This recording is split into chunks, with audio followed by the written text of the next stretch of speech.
뉴욕주 업스테이트 지역에 38년 만에 한파로 인한 폭설이 내리면서 최소 6명이 사망했습니다. 행정명령을 악용한 신종 이민 사기가 기승을 부릴 전망으로 각별한 주의가 당부되고 있습니다. 연방정부의 건강보험거래소 웹사이트에서 제출 서류 목록 가운데 영주권 카드가 누락됐습니다. 롱아일랜드 레일로드가 내년 3월 1일부터 요금을 평균 4% 넘게 인상합니다. 국제유가 하락으로 승객이 부담하는 항공기의 유류 할증료도 하락세를 이어가고 있습니다. 이상은 이 시각 주요 뉴스입니다. 여러분 안녕하십니까? KBN 뉴스입니다. 뉴욕주 업스테이트 지역에 38년 만에 한파로 인한 폭설이 내렸습니다. 현재까지 폭설로 인해 최소 6명이 사망했는데요. 앞으로 약 사흘간 최대 3피트의 눈이 더 올 것으로 예보되면서 추가 피해가 예상되고 있습니다. 박민기 기자가 보도합니다. 기록적인 한파로 인한 폭설에 뉴욕주 업스테이트 지역 주민들이 속수무책으로 당하고 있습니다. 미국 기상청에 따르면 어제 버팔로 전역에 150cm가 넘는 폭설이 내렸고 일부 지역에서는 적설량이 228cm를 넘나드는 것으로 조사됐습니다. 이번 폭설로 인해 보고된 사망자는 현재까지 6명입니다.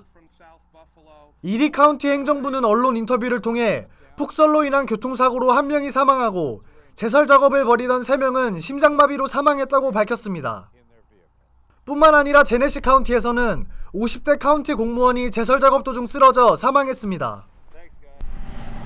계속되는 눈폭풍으로 교통 또한 마비돼 버팔로 지역 고속도로에선 약 40명이 고립됐다가 경찰에 의해 구조됐습니다.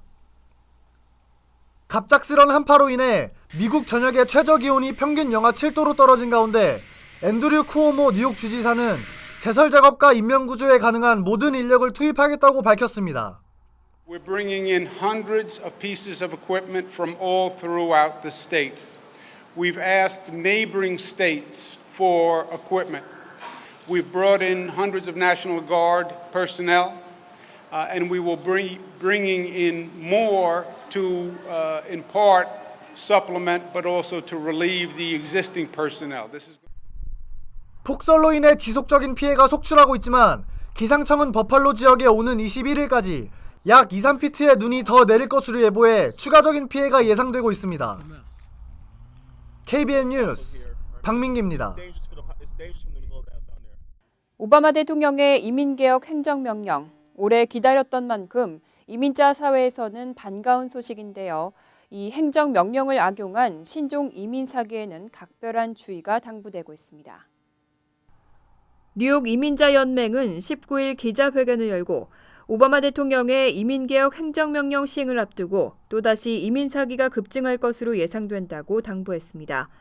이어서 이민자들의 불안한 심리를 이용해 돈을 갈취하는 사기 피해를 당하지 않도록 주의해야 한다고 강조했습니다. 현재 예상되는 이민 사기는 이번 추방유예 조치 조건에 해당되지도 않는 불체자들에게 추방유예 조치를 받게 해주겠다고 돈을 요구하는 경우와 이번 추방유예 조치를 사면법으로 둔갑시켜 당사자는 물론 가족들까지도 구제받을 수 있다고 현혹하는 행위 등입니다. 뉴욕 이민자연맹은 각 이민자 옹호단체를 비롯해 맨하탄 검찰청과 브루클린 검찰청 등 사법기관과도 협력해 이민사기 예방에 앞장서겠다고 밝혔습니다. 스티븐 최 사무총장은 이번 행정명령 시행이 불법 이민자들에게 시민권을 주는 조치가 아닌 일시적인 추방유예 구제 방안임을 확실히 알아야 한다고 설명했습니다. 또 시민권을 취득할 수 있게 해주겠다는 유혹에 속지 말 것을 당부했습니다. 지난 15일 연방정부 건강보험거래소 웹사이트가 가동됐죠. 그런데 이 웹사이트에서 신분 증명을 위해 제출하는 서류 목록 가운데 영주권 카드가 누락됐습니다. 영주권자들이 웹사이트 이용에 어려움을 겪고 있습니다. 연방정부 건강보험거래소의 웹사이트에서 신분을 증명하기 위해 제출하는 서류 목록 가운데 영주권 카드가 누락돼 영주권자들이 카드를 업로드하지 못하는 것으로 나타났습니다. 영주권자가 영주권 카드의 번호를 입력할 수는 있지만 이 경우에도 대부분 영주권 사본을 우편으로 보내야 하는 불편을 겪고 있습니다. 하지만 올해 초 우편으로 발송된 이민 서류 사본이 분실되는 사고까지 발생한 바 있어 영주권자들의 우려가 커지고 있습니다. 일부 신청자는 웹사이트에서 기타 서류로 분류된 항목에 영주권 카드를 업로드하고 있지만 이 경우에도 건보거래소 측이 이를 제대로 인식할지의 문제가 제기되고 있습니다. 이 밖에도 새 웹사이트는 온라인 신청 절차를 대폭 간소화했지만 이민자들에게는 큰 도움이 되지 않는 것으로 평가됐습니다. 이민자들은 신분 증명을 위해 별도의 단계를 거쳐야 하기 때문입니다. 이와 관련해 보건복지부 대변인은 이민자들이 필요한 모든 양식을 업로드할 수 있도록 현재 시스템을 고치고 있는 중이라고 설명했습니다. 롱아일랜드 레일로드가 내년 3월 1일부터 요금을 평균 4% 넘게 인상합니다. 월 정기 승차권이 이용거리에 따라서 최대 $19 정도 인상되는데요. 승객들의 부담이 우려되고 있습니다. 메트로폴리탄 교통공사가 19일 공개한 요금 인상안에 따르면 롱아일랜드 레일로드의 월 정기 승차권이 이용거리에 따라 최소 $7에서 최대 $19 인상됩니다. 편도 1회 승차권은 25센트에서 $1.25가 인상됩니다. 구간별 요금 인상안을 보면 퀸즈 한인 밀집 지역인 플러싱, 머레이힐과 베이사이드, 리들렉 등이 포함되어 있는 제3구간의 경우 출퇴근 시간 맨하튼까지의 월 정기 승차권은 현행 $210에서 $218로 인상됩니다. 편도요금은 $9.50에서 $10로 상향 조정됩니다. 또 그레인넥과 맨하셋, 플랜동과 포트 워싱턴역이 있는 제4구간도 편도요금은 50센트 인상되고 월 정기 승차권 요금은 $242에서 $252로 오릅니다. 엘버슨과 로슬린, 그린베이와 글렌코브, 오이스터베이 지역의 제7구간은 월 정기 승차권이 $276에서 $287로 인상될 계획입니다. 빌 드블라지오 뉴욕시장이 취임한 지 10개월이 다 됐는데요. 시장에 대한 시민들의 평가는 어떨까요? 백인들의 지지는 잃어가는 반면 흑인과 히스패닉 사이에서는 여전히 인기가 좋은 것으로 조사됐습니다.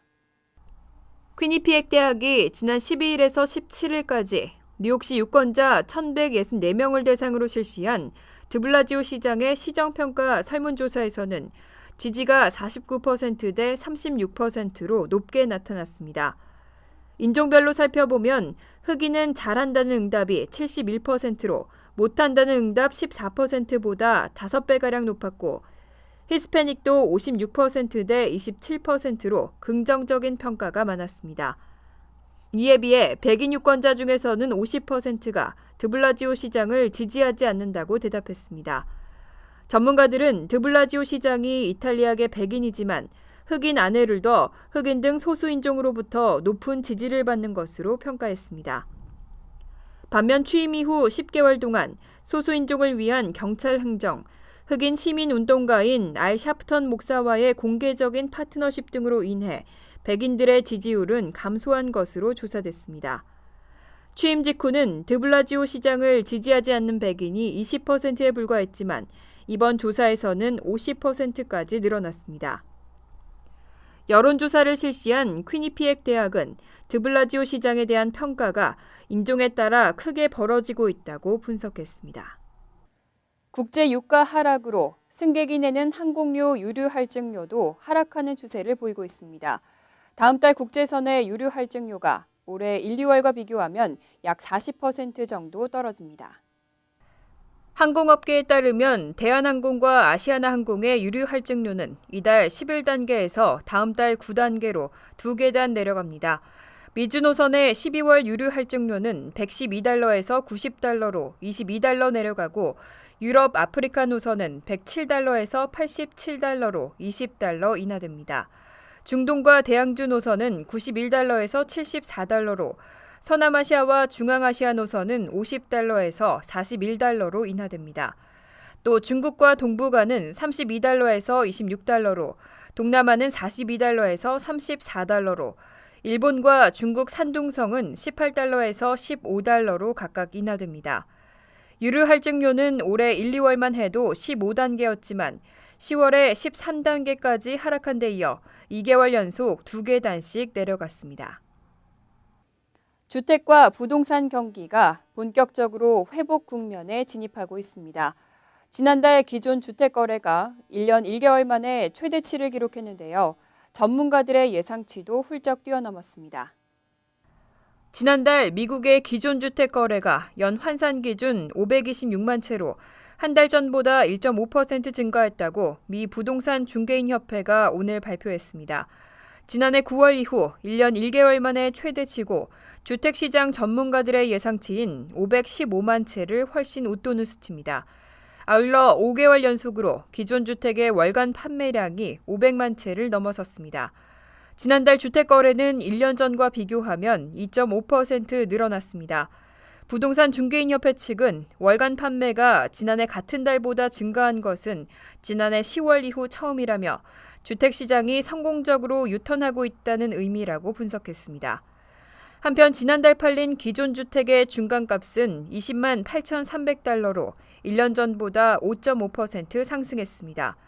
전문가들은 고용 상황이 개선되고 모기지 이자율이 떨어지면서 주택과 부동산 경기가 본격적으로 회복 국면에 진입하고 있다고 평가했습니다. 세계에서 가장 비싼 쇼핑거리는 어딜까요? 1위는 전 세계적으로 유명한 쇼핑거리 맨하튼 5번가가 차지했습니다. 한국 서울의 명동도 8위에 올랐습니다. 부동산 전문 업체 쿠시먼 앤 웨이크필드는 전 세계 주요 상권의 상가 임대 가격을 조사한 최신 보고서를 발표했습니다. 이 보고서에 따르면 맨하탄 5번가의 스퀘어피트당 렌트는 3,500달러로 전 세계에서 가장 높은 것으로 조사됐습니다. 이것은 지난해 조사보다 13.3% 오른 것으로 마이크로소프트의 플래그십 매장 등 신규 고급 브랜드들의 진출이 크게 늘어났기 때문으로 분석됐습니다. 이어 2위는 지난해 1위를 차지했던 홍콩의 코즈웨이 베이로 지난해보다 6.8% 떨어진 스퀘어피트당 2,735달러로 조사됐습니다. 3위는 2,300달러로 맨하튼 타임스퀘어가 차지했습니다. 한편 스퀘어피트당 평균 렌트가 가장 비싼 곳은 북미 지역으로 지난해보다 7.5% 오른 429달러로 조사됐습니다. 국가별로는 미국과 홍콩에 이어 프랑스 파리의 샹젤리제 거리가 스퀘어피트당 렌트 1,556달러로 3위에 올랐고 영국 런던의 뉴 본드 스트릿이 1,216달러로 4위, 한국 서울의 명동이 932달러로 8위를 기록했습니다. 이상으로 KBN 뉴스를 마칩니다. KBN과 함께 즐거운 저녁 보내시기 바랍니다.